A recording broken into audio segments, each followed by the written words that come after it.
The rain had turned the mountain road into a snake of slick mud and broken stone. David, a courier for a small independent delivery service, gripped the steering wheel of his beat-up van until his knuckles whitened. He had done plenty of late-night drop-offs in rural areas before, but this one was different. The order slip simply read, "Deliver to Cabin 12, Ridgeback Trail, leave package inside." No name, no phone number, not even a gate code. Just a vague description and a location marker that seemed to pulse on his GPS like a faint heartbeat. He should have refused the job, but the bonus offered was too good to ignore. Now, as trees closed in around him, their skeletal branches scraping the roof, he began to wonder if the money was worth the creeping unease crawling up his spine. By the time he reached the ridge, the fog was so thick he could barely see his headlights cutting through it. The van's engine sputtered in protest, as if it too wanted to turn back. David spotted the cabin ahead, its silhouette barely distinguishable in the mist. The structure looked abandoned, wood siding warped with age, windows pitch black as if no one had lived there in years. Yet, a faint orange glow pulsed behind the curtains, suggesting someone was indeed inside. He parked reluctantly, killed the engine, and listened. Nothing. No wind. No insects. Just an oppressive silence that made the fog feel heavier against his skin. Clutching the medium-sized package under his arm, he climbed the uneven stone steps leading to the porch. Every step creaked as if announcing his arrival to unseen ears. He paused at the front door, half expecting a dog to bark or footsteps to echo from within. Instead, the door stood slightly ajar, its hinges groaning softly when he nudged it with his boot. "Hello?" he called out, his voice cracking in the stillness. No answer. He swallowed hard, pushed the door open further, and stepped inside. The air smelled wrong, metallic, like rust, and damp with mildew. Dust floated in the weak light spilling from a single lantern on a table. But the oddest thing was how neat the cabin was. No clutter, no signs of someone living there, just bare furniture and walls lined with strange markings. Symbols carved deep into the wood, twisting patterns that seemed to shimmer faintly when he moved. He felt the weight of them pressing into his mind, like they were more than just decoration. With a shaky hand, he set the package down on the table beside the lantern, eager to finish the job and leave.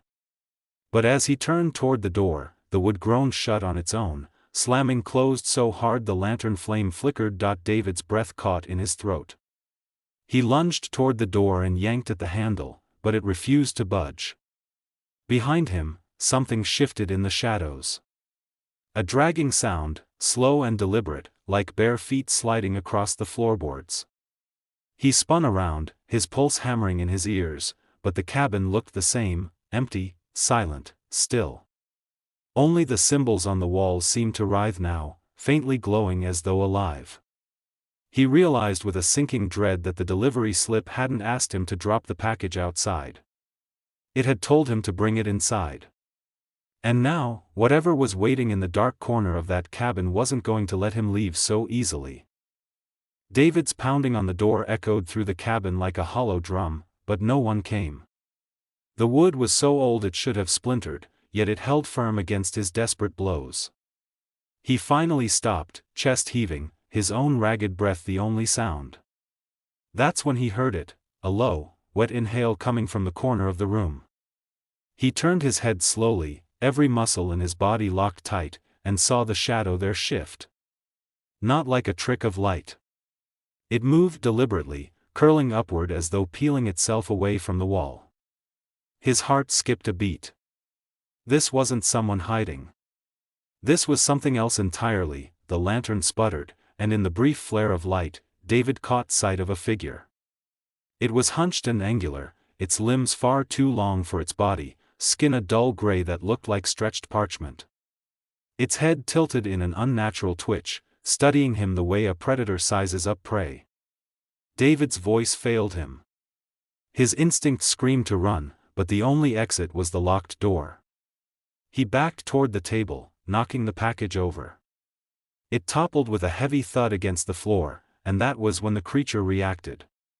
Its head snapped to the box, nostrils flaring like it had been waiting for this very moment, the package began to shift. At first, David thought the impact had loosened something inside, but then the sound grew louder, scratching, scraping, frantic movement from within. His stomach twisted as he realized it wasn't an ordinary delivery at all. Whatever was in there wanted out. The creature crouched lower, its long fingers stretching toward the box, ignoring David completely now. He considered grabbing it, throwing it, destroying it somehow, but a deeper instinct told him that opening it, even by accident, would be a mistake he might not live to regret. Adrenaline surging, David grabbed the lantern and swung it at the wall, shattering the glass. Fire licked at the wood, spreading across the carved symbols.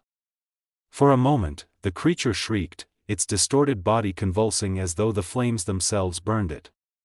The smell of charred wood filled the cabin, and smoke clouded his vision. David seized the chance, throwing his weight against the door once more. This time, something gave way, the wood splintered, hinges cracking, and he tumbled out into the freezing night air, coughing from the smoke that he scrambled toward the van, the forest pressing in around him like a black ocean. But before he reached the driver's side, he froze. The package. It was no longer in the cabin. His headlights caught a shape, the gray, twisted figure staggering out of the doorway, clutching the box against its chest like a prize. Its eyes, glowing faintly orange now, locked onto David as if marking him. Then it turned and slipped into the fog, vanishing between the trees. David stood rooted, trembling, knowing that his delivery wasn't over. Whatever he had brought to that cabin had been claimed, and it wasn't meant for him. David's lungs burned as he staggered into the driver's seat, slamming the van door shut. His hands shook so violently he nearly dropped the keys while trying to jam them into the ignition. The engine groaned, coughed, and finally roared to life, headlights cutting weak tunnels into the suffocating fog. He kept glancing toward the tree lean, half expecting the creature to lunge back into view, package in hand. But there was nothing, only shifting mist that seemed to swallow the world whole.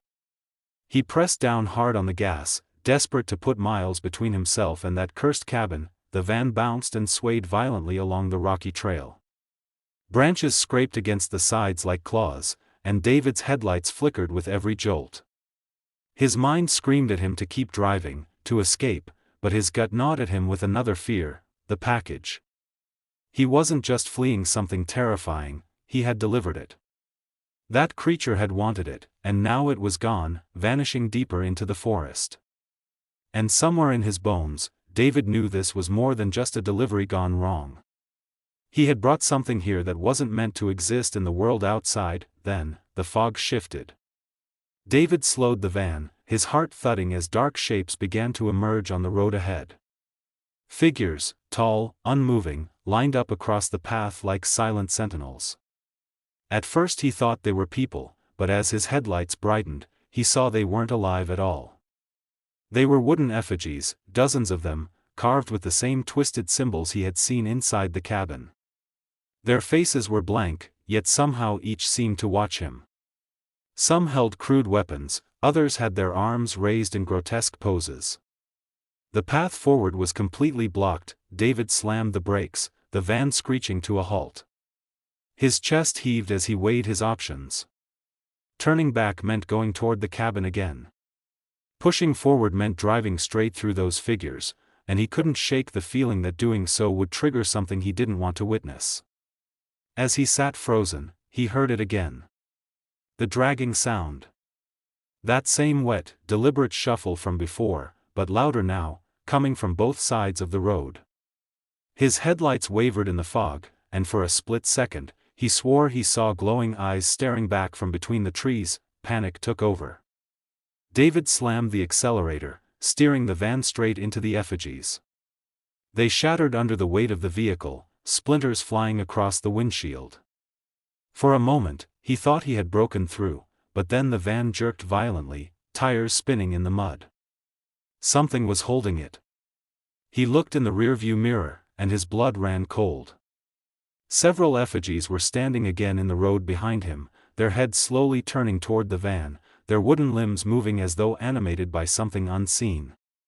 And from the fog ahead, deeper in the trail, he could see that gray figure still clutching the package, waiting for him to follow. The van shuddered as the tires spun helplessly in the mud, the engine whining like a dying animal. David slammed the steering wheel, sweat dripping into his eyes as he stole another glance into the mirror. The effigies were moving closer now, their wooden bodies groaning as though every step scraped against unseen strings pulling them forward. He didn't wait to see how many there were. He shoved the door open, stumbled out into the freezing fog, and ran blindly into the trees. The woods swallowed him instantly, the road and van vanishing behind like they had never existed. Branches clawed at his arms as he pushed forward, his breath ragged, each exhale puffing into the dense mist. Somewhere ahead, he could hear that dragging step, slow, deliberate, like the creature was guiding him deeper whether he wanted to follow or not. The thought chilled him, but even worse was the sudden stillness behind him. No cracking wood, no footsteps. The effigies had stopped pursuing.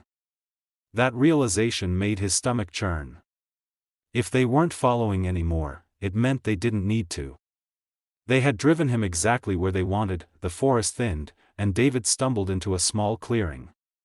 Moonlight pierced the fog just enough to reveal what lay ahead, a massive pit carved into the earth, ringed with stone pillars etched in the same warped symbols he had seen in the cabin. At the center of the pit burned a fire so dark it seemed to devour light instead of casting it. And standing beside it, cradling the box like an infant, was the gray creature. It didn't move toward him.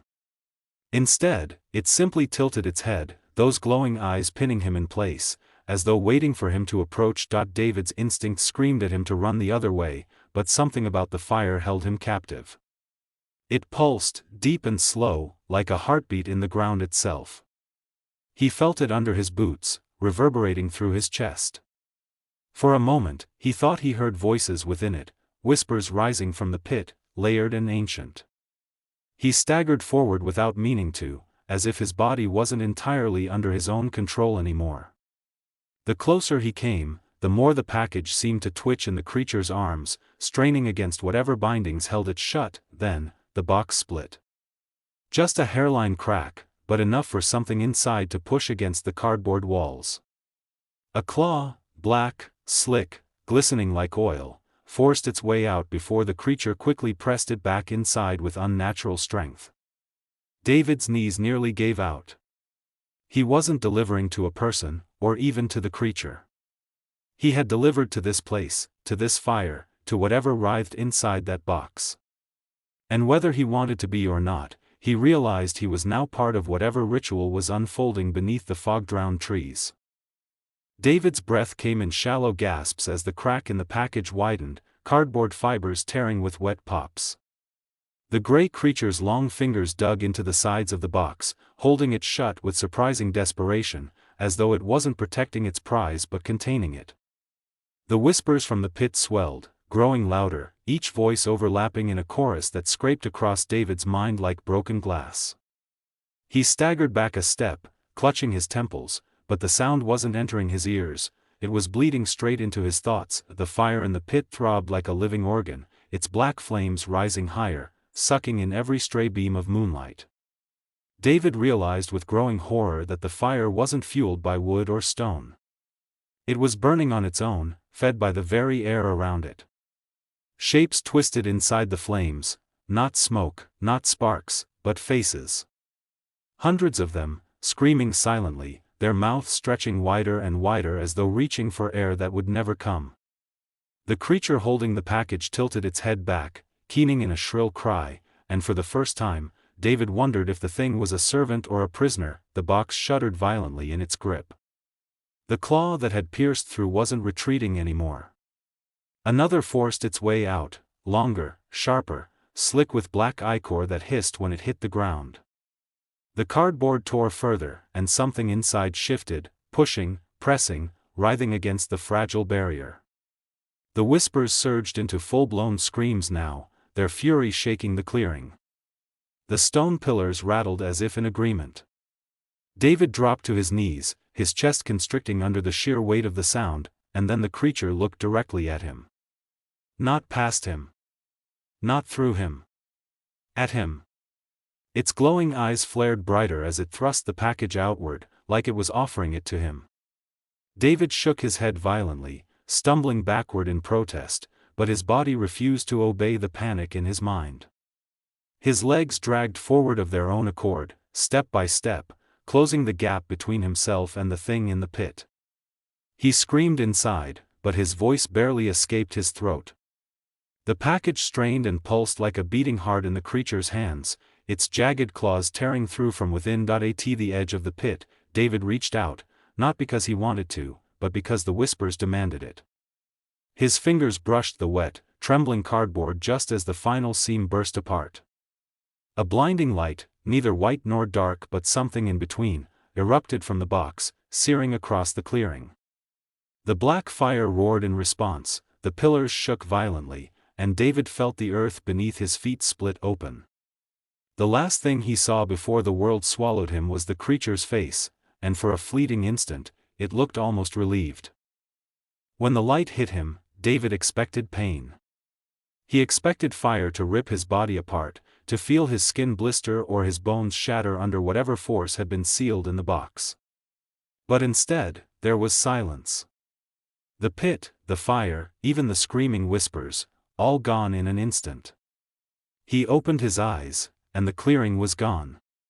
He stood in a vast, endless space of gray mist that stretched in every direction.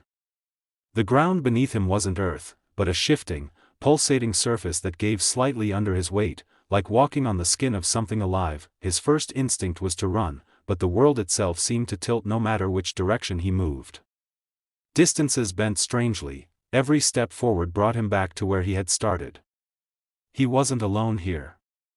The gray creature was gone, but something else stirred in the mist. Shapes moved, tall, wrong, like silhouettes stretched beyond their natural proportions.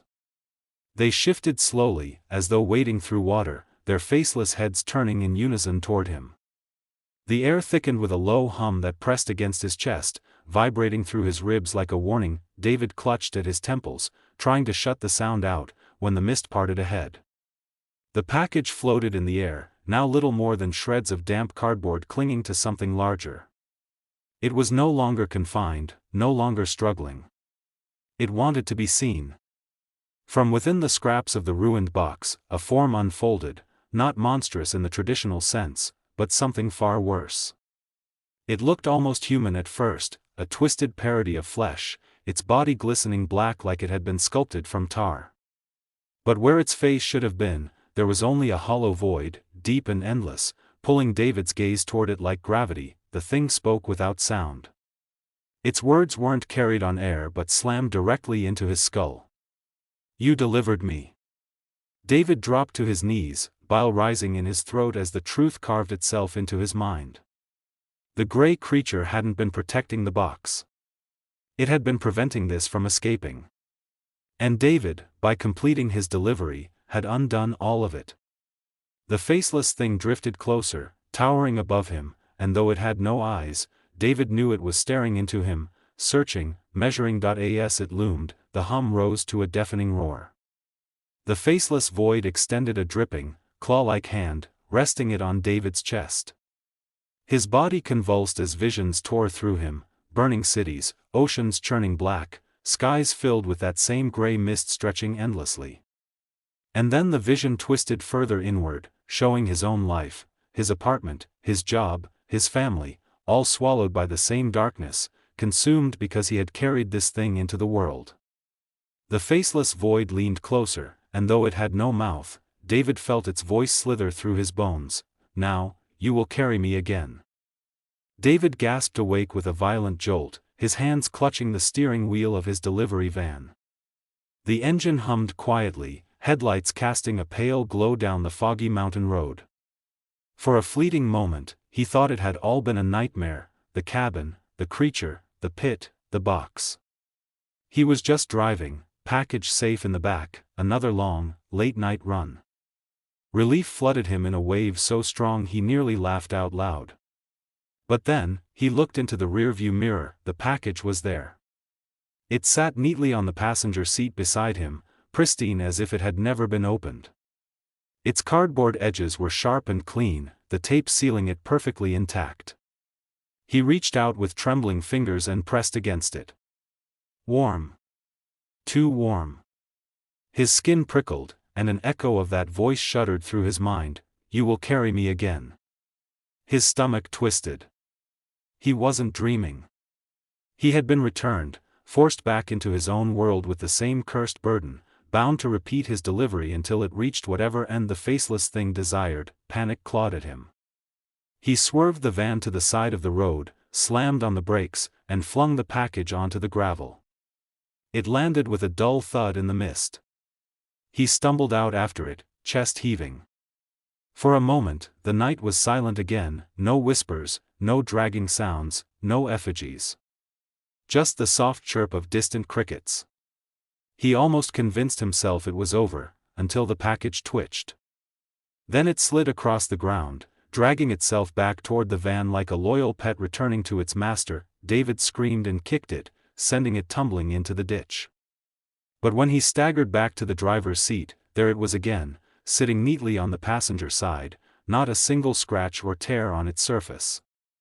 His mind buckled under the impossibility. He pressed his forehead to the steering wheel, fighting to breathe, when a faint glow spread across the box. The same runes he had seen on the cabin walls crawled across the cardboard, etched themselves into the tape, pulsing like veins. The air in the van grew heavy, pressing into his lungs, as the temperature dropped sharply. Frost crept across the windshield, and then the box whispered. Not voices this time, but one voice. His own. It spoke his name, again and again, in a distorted, guttural mimicry that made his blood run cold. Every repetition grew louder, shaking the van, until his own echo screamed at him in a voice that wasn't entirely his. He realized, with suffocating dread, that the package wasn't just something he was forced to deliver. It was becoming part of him. Or worse, he was becoming part of it. David's chest heaved as the van trembled under the weight of the whispers. His name echoed in every corner of the cab, his own distorted voice bouncing off the windows, rattling in his skull. He grabbed the package with both hands, intending to hurl it into the night again, but the instant his skin touched the cardboard, his body froze. The runes burned under his palms, searing into his flesh. He screamed and tried to let go, but his fingers wouldn't release it. The box pulsed against his chest like a second heart, syncing with his racing heartbeat, his vision blurred. Through the windshield, the fog seemed to ripple like water, parting to reveal glimpses of impossible landscapes. A black ocean churning beneath a starless sky. Towers of bone stretching higher than mountains. Cities crumbling into ash. Each image tore through him like shards of glass, visions of a world undone by something he had carried in his arms. He staggered out of the van, clutching the package against his will, stumbling into the mud of the roadside as though dragged forward by invisible strings. The runes spread. They crawled up his arms like brands, glowing beneath his skin, veins blackening around them. Every nerve burned. His mouth opened in a raw scream, but the sound that left him wasn't his own.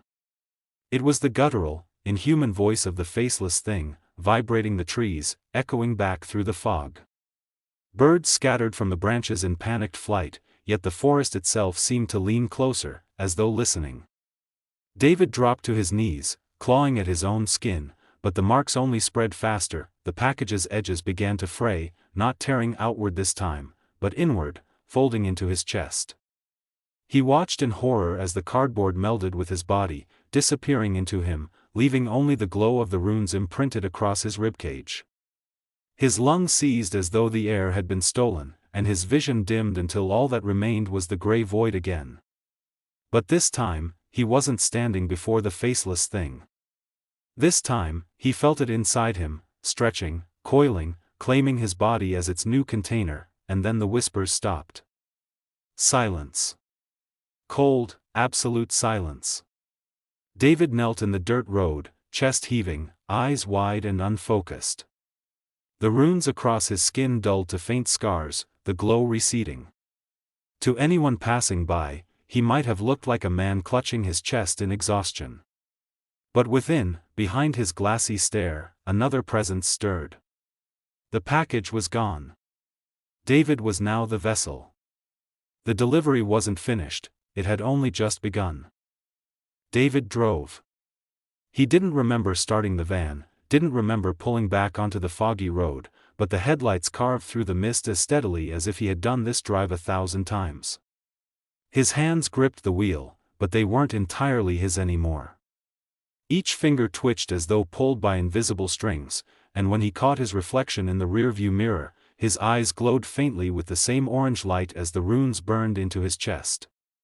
Somewhere deep inside, the real David screamed, but the sound never reached his throat. The package's voice had quieted now, no longer whispering his name. Instead, it whispered instructions. He understood them without words, like commands tattooed into his bones. Keep driving. Do not stop. Deliver again. His route wasn't mapped on the GPS, yet he knew where to go, as if every turn of the wheel had been preordained. Each mile of winding forest road brought him closer to a place he had never been, yet somehow always known. The van's cargo bay rattled behind him. David didn't remember putting anything there, but when he glanced in the mirror, he saw boxes stacked high, identical to the one he had carried before. Dozens of them. Each one pulsed faintly in the dark, their runes glowing in rhythm with his heartbeat. He gagged, bile rising in his throat, because he knew what that meant. He was no longer delivering a single package. He was delivering an entire shipment. Somewhere between one curve of the road and the next, the fog parted to reveal lights ahead. A small town, nestled deep in the valley. David's heart lurched. People lived there. Families. He tried to slam the brakes, tried to steer away, but his arms remained rigid, forcing the wheel steady. The orange glow in his eyes brightened as the van picked up speed, tearing down the mountain road toward unsuspecting streets. His scream finally tore loose, but it wasn't his own voice anymore. It was layered, distorted, carried on 1,000 tongues. The town's welcome sign blurred past the windshield. Houses appeared through the fog, warm lights glowing in their windows. David's foot pressed the accelerator to the floor, though it wasn't his will driving. Behind him, the dozens of boxes rattled louder, like something inside them was waking up, eager for release. The faceless thing's promise echoed through his mind one last time, "You will carry me again." And now, the delivery had finally reached its destination. The van barreled into the sleeping town, tires screaming as it tore across the quiet streets. Curtains fluttered in windows as residents stirred, confused by the noise. David's body trembled violently in the driver's seat, every muscle straining against the control that wasn't his. His foot pressed the accelerator harder, engine roaring, while behind him the boxes in the cargo bay shook as though something inside each was clawing for release. He begged silently, pleaded with whatever force controlled him, but the only answer was the echoing mantra in his head, "Deliver." He skidded to a stop in the town square. The van's headlights cut across empty benches, a clock tower, and rows of darkened storefronts. For a heartbeat, silence reigned. Then the cargo doors slammed open on their own. One by one, the boxes lifted from the van and floated into the square, hovering in the mist. David's stomach dropped. They weren't packages anymore. They were wombs. Each one trembled, runes burning brighter, cardboard stretching and tearing as claws, limbs, and slick, black forms began to emerge. People appeared at the edges of the square now, drawn from their homes by the noise. Sleepy faces turned into horrified ones as they watched the spectacle unfold. David screamed from inside himself, but what came out of his throat was a guttural, layered chant in that inhuman tongue. The words bent the air, making the lampposts flicker and the ground shudder beneath their feet. The townsfolk began to run, but it was too late. The first box split open, and something slick and faceless unfolded into the night air, its hollow void of a head tilting toward the fleeing humans. The others followed, splitting open like diseased fruit, spilling their contents into the square. Dozens of creatures stepped forward in unison, their elongated limbs jerking unnaturally as if pulled by invisible strings. Their void faces turned toward David, who now stood outside the van, his eyes blazing orange, arms outstretched as though presenting the town to them. He was no longer fighting the control. He had become its herald, its courier. And the delivery was complete. When the last box cracked open, the fog swallowed the square, blotting out the lamplight, muffling the screams. By dawn, the town was silent, every house abandoned, every street empty. The van was gone, its tracks vanishing into the mist. But somewhere out there, along another forgotten backroad, headlights pierced through the dark again. David drove on, his cargo bay rattling with fresh, sealed boxes, heading toward his next destination. The delivery never ended.